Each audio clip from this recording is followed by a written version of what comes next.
A drunken tater declares his total hate for New Mexico.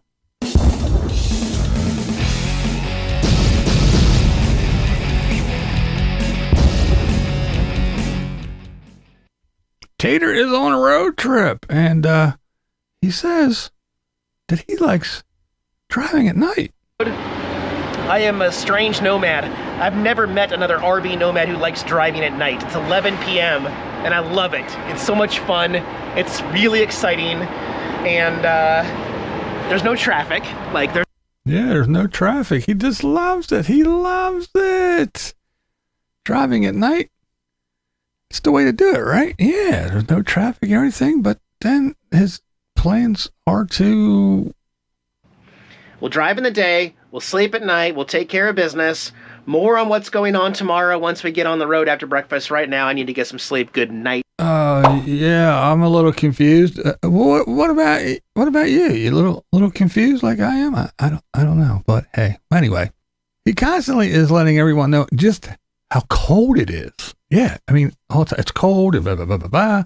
Oh, it's right here now, it's this, and then I'm here now, and it's cold here, and I'm going there, and it's going to be cold. It's always just letting us know how cold it is. Well, Mr. Arizona, it's 45 here in Pennsylvania. Now, of course, as we all know, by now, anyway, Tater sold his Tioga. It's not Frida anymore, it's Tioga. It has been for a while. But yeah, he sold it even before he posted it on here that it was for sale. But anyway, he goes from no one wants to pay for my perfect RV because everyone wants a cheap RV, and hey, this ain't it, and I'm not the guy.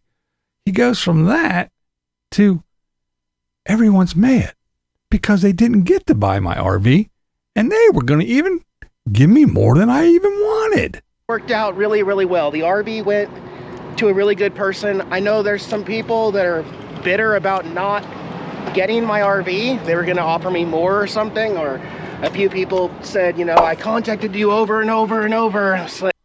Yeah. So we go from one extreme to the other. Tater then proceeds on his trip, and he stops at a place that he has been before. Yes, that's right. Repeat content from the king. With a check mark. You see that little check mark? He lets us know, yet again, that it's cold. He even shows us some snow there in Tombstone where he's at. That's right. That's where he wound up again. He's been there I don't know how many times. But yeah, it's cold. Snow. Well, it's a good thing he has that Four Seasons RV. Bitch, please. Oh, and he had to get another Harley shirt, of course. Now would be a good time to address the pudgy ranch hand reject look, or maybe we should call it the Brokeback Mountain look. Tater is adorned in a plaid shirt, brown jacket, and a cowboy hat and sunglasses. But by the way, I'm keeping the hat and the brown collared shirt on for the rest of the day. Some people like to tease me. They say I'm a cowboy poser. This. Yeah. Cowboy poser. Yeah. Let me tell you a little secret. A poser cowboy is not all that he is. Doesn't matter how many Harley shirts you buy or how many patches you put on your little leather vest. That's just another poser outfit. The one and only legit outfit Tater ever wears is when he puts on his little Mickey ears, his little Fast Pass watch, and his Mickey shirt. That is the outfit that Tater should always wear. Then the great Tater gives us a lesson on what is and what is not metal. Dilemma time. Where do I put all my magnets? Don't even get me started. I won't even talk about the cat on the lap while driving shit. I'll let that one go. You fur baby people, you can handle that one. Now our tiny little king of all that he surveys, he's on his way to Texas. Apparently, when you buy an RV, you have to get that shit registered and such. You gotta do things. So he's got to go back to Texas to get it all done. That's right. You got to do that stuff. Even if you're a famous YouTuber with a check mark. You see that little check mark? Our Napoleonic little traveler, he makes it to New Mexico, and the real narcissist comes out. You know, the true Tater.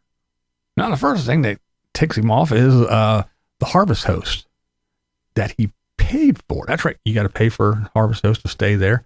And it wasn't up to his high standards. You know, the nomad life, the perfect life, living in a vehicle, free to come and go as you please, where everything is wonderful, unlike you morons that live in a house. Well, our little pudgy Tater, he didn't get any assigned parking. Oh boy. He was told he had to go out there and just park on the street, off property. That's right.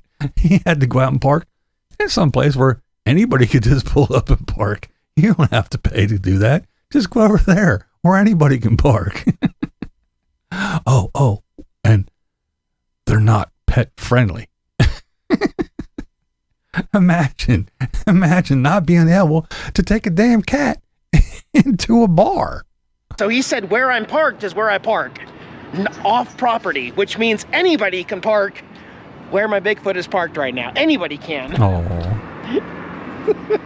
These are weird. They're also not pet friendly. I'm not too excited, to be honest with you. Oh, but he's not too excited.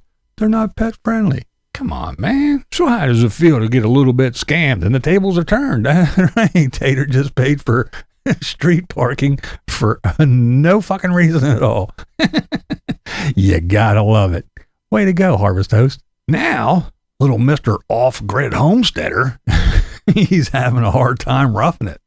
You know, I thought you off-gridders were all prepared and self-sufficient and all that good shit. Well, Tater doesn't do so well without all his cameras, push-button alarms, remote starts, underglow lights, and all his little gizmos and gadgets. He's having a rough go of it.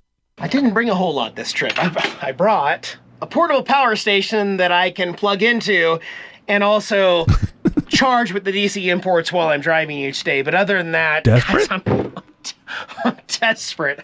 I am desperate for power. This is good. Oh, desperate for power. Oh, come on, Mr. Big-Time Homesteader Off-Gridder. Yeah, you should be able to do Off-Gridder. Come on. Let's do this, buddy old boy. Well, now it starts. Now he's getting ready to go on into the bar/restaurant there and sit down and, you know, do what Tater do best. But this is when the real New Mexico hate starts. That's right. He gets on it real quick. He says, and I quote, New Mexico is the worst state in the country. I'm not going to say anything bad about New Mexico, but look, it's literally probably the worst state in this country. And I haven't even been to Alaska or Hawaii, but New Mexico, we're never going to forget during COVID when you only allowed people who lived in New Mexico to go to your campgrounds, and I couldn't walk on your sidewalks without a New Mexico driver's license. I'm not going to say anything bad about New Mexico, but New Mexico blows. Go get 'em, Tater. Go get 'em. Now, Tater goes into the eating establishment, bar or brewery, whatever it is, a combination of all. He orders some tots and a flight of beer. Well, that's what we see on film, because it's got to be more. He had to have more drinks than that because he returned to the RV and he was sloshed. That's right. Our little Tater was shit-faced and pissed off. Now it's very clear to see, even a blind guy could see it, that Tater is lit.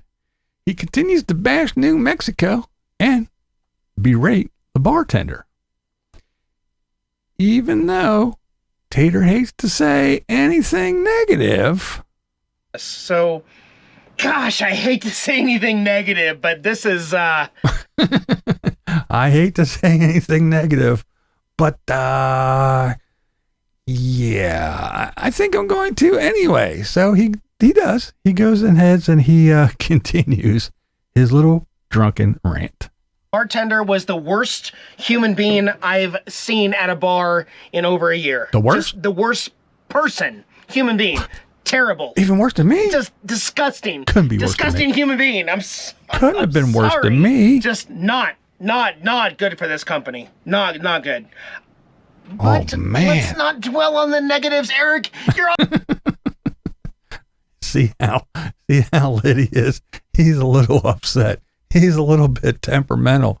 He's a little bit off his rocker, but I find it hard to believe that person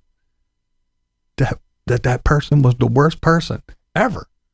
It couldn't have been worse than the blind bully. Well, people of New Mexico, yes, time to talk to you guys.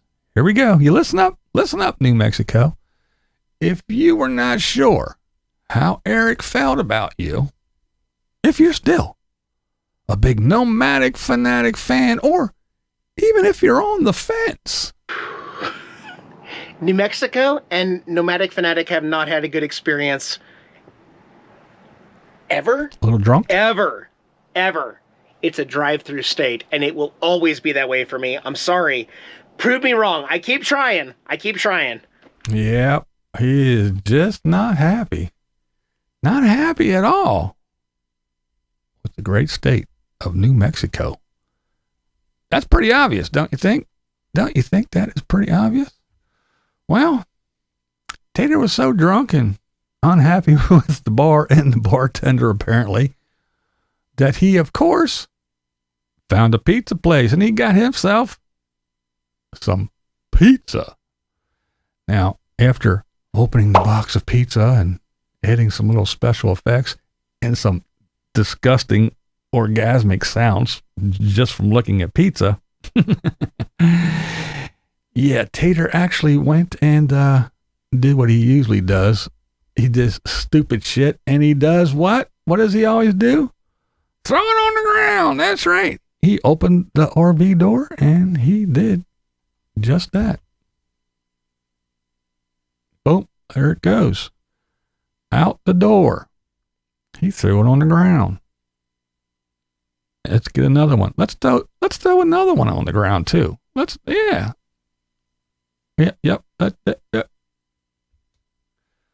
And he rubs the shit on his face. He is just, I don't know, man. The dude is off. I think Tater and Mikey are smoking the same shit. What do you think? Now leave me a comment below. I want you to tell me, why do you think Eric was so upset with the bartender? Why do you think it went down and he was so, the worst person on the planet? Yeah, why do you think? I'm going to tell you what I think. Well, you knew I was going to, right? That's why we're here, because I'm going to tell you the way I see it. So this is why I think Tater was so pissed off about the bartender. First, he had to park in a place that he paid for, and it was somewhere that anyone could park. It was just along the street. No big deal. But he had to pay for that. So that set him off the first place. Then it wasn't pet friendly. So he couldn't take Opie in the bar. And Tara wasn't even considered. It was Opie. Now, who takes a fucking cat in a bar, restaurant, establishment any damn way? Would you want to spend an evening in a bar, sitting down, having a meal with some pudgy little fuck and his cat running around? No. Now, the big thing that I think really set him off is that he was told not to film. See, we all know if Tater's told, no, you can't film, then he doesn't go. He doesn't even go in at all. He had a shot early on where he went in and he kind of showed the inside real quick. And then there was a shot of his little beer flights. And then there was a nice low shot of his tots when they came out. And I'm willing to bet that they said, you can't film here, because there was really nothing else after that. There was no him like usual sitting there talking to himself and slurping stuff up and trying, I'm going to try this one and the tots and throw them on there.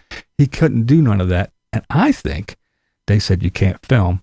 And that set the little weeble wobble off. That made him go ballistic. What do you mean I can't film? Don't you know who I am? I have a check mark. A little check mark? I have a 4 Seasons RV. I live off grid at 7,000 feet in Arizona.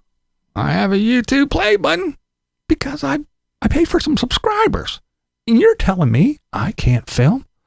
Well, the audacity. I hate New Mexico. My guess is he most likely got more obnoxious as he pounded his little local brews. You can clearly see how shit-faced he was. You could see in those clips I played. I can only imagine how that little entitled gremlin acted off camera. If you've been watching this little dickhead for any amount of time, you know he hates staff and people that he perceives as beneath him. If a business isn't to his liking, he actually sends them fucking emails and tells them what they need to do to be better, even though these businesses have been up and running and in business for decades. If an attraction is closed or, God forbid, has a no filming sign, he rants and tells them they will never survive if the great Nomadic Fanatic can't film and share their stuff. You're never going to make it. You're going to crumble. And let us not forget the pizza delivery guy that bumped into a roughneck trash can. Yeah, they're all but indestructible. But no, that warranted Tater to go off the deep end and get the guy fired. And then now there's a camera aimed at his trash can at his property because some low-life servants didn't do exactly what Tater wanted when he wanted it. I bet that bartender was so happy when that little Oompa Loompa stuffed 10 gallons of shit in his 5-gallon hat and went out the door. Trust me, Tater. Yeah, trust me. You not going back there ever again? You're doing them a favor. Yep. I'm BlindViews. And that's the way I see it. What we do here is go back.